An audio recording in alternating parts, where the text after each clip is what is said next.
What is up, everybody, and welcome back to another video. I am the Hobbyist, and today I'm going to be trying version 3.0 of the Force RC HammerJaw Underglow setup. If you missed my video a few weeks back, I attempted a new way to do the underglow by adding two LEDs that were larger on each side of the truck.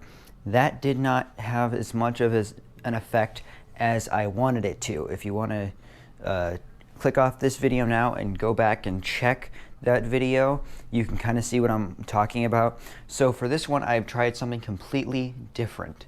So the solution I have come up with has had three major benefits. I've already installed it because I wasn't quite sure if it was going to work.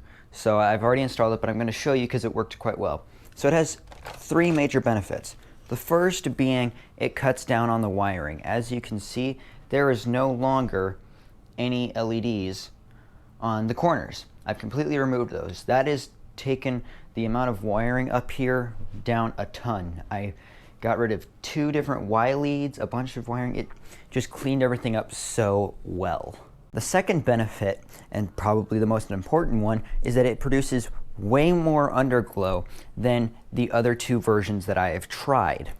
So that's obviously the biggest point of having underglow, is that it lights up the bottom of the truck, really. I mean, these aren't rock lights. These aren't supposed to light up the inside of the fender wells, because I mean, you can do that, but it's not really functional. I was looking for function here because that's kind of what this truck is about. The third major benefit to this system is it is easy to work on, easy to maintain, and it was a lot less work to initially install. So now you're probably asking, what did I do? Well, let me show you. If we turn the HammerJaw over, you will notice right here and right here, there are two LED light strips. Now, how I did this was I bought two LED light bars off of Amazon. They were $15 a piece. They were 55mm light bars, and they were compatible with 7.4 volts. So that was perfect.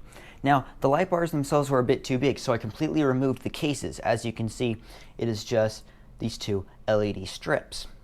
And then I also rewired the wires to be shorter because I didn't need that extra length, and I secured them with basic hot glue. Now, this system has had a profound difference on the effectiveness of the underglow. As you can see, I have two light bars. One is facing the back half and one is facing the front half. I'm considering adjusting the front half because the servo kind of gets in the way, so I might need to just slightly adjust that. But other than that, it has had a massive difference. So I'm sure you're just thinking, okay, stop talking, show us how good it is. Well, you're in luck, because that's what I'm going to do now. Alright, so I've switched over to my phone camera as opposed to my camera, or my regular camera, because my phone camera can record a little bit better in the dark, so the audio might be a little bit off, but hopefully you can still hear me.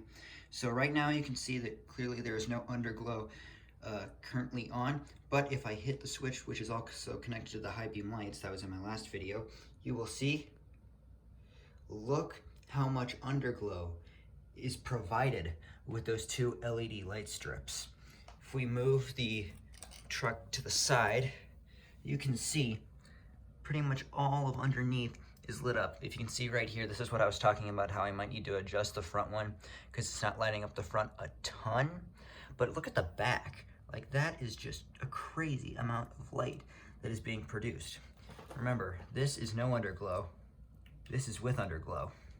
That just makes such a profound difference. So as you guys saw in that little demonstration, those light bars put out a crazy amount of light.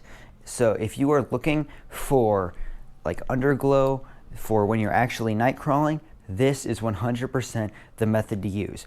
Now, I cannot take full credit for this design. I actually took inspiration from the Losi Nightcrawler SE, which has two light bars that shine on the axles. Now, I did it a little bit differently because I didn't want it to just light up the axle. I wanted to light up what was underneath the axle. But it is a similar concept, and I am very excited with the result. Hopefully this is the last video you guys will see where I am changing the underglow on this, because I'm really happy with what I've got now. It's much better than what the LEDs were doing, so it has made quite the difference. As for things that you will be seeing on this truck next, I don't know. there is not a whole lot more I think that I really want to do with it. The only thing I've been considering is possibly just putting a red light bar right here on the body. But other than that, that's about it. This crawler has been my primary project for almost 3 years now.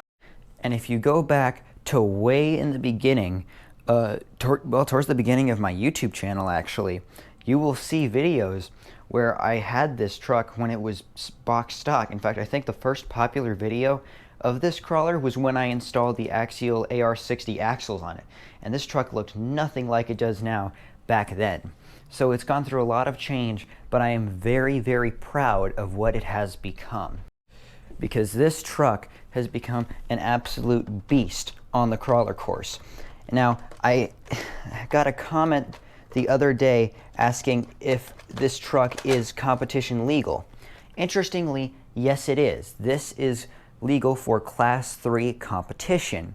Now, I don't have any local crawling groups in my area, but me and my friends go out crawling. But if I were to ever travel to take this to an RC crawling competition, this would absolutely be legal in Class 3, and I built it that way on purpose because I didn't want to put all that work into something for performance that I could then not compete with. But anyway, guys, that is going to do it for the video. Hopefully you enjoyed. This is much shorter than the last Underglow video I did, but honestly, I'm sure you guys are glad that I skipped showing you me hot gluing light bars to the underside of the crawler. But hopefully you enjoyed the demonstration. If you did, please hit that like button, subscribe, and leave a comment in the section below for what videos you'd like to see next. But that's all for today, everybody, and I'll see you in the next one.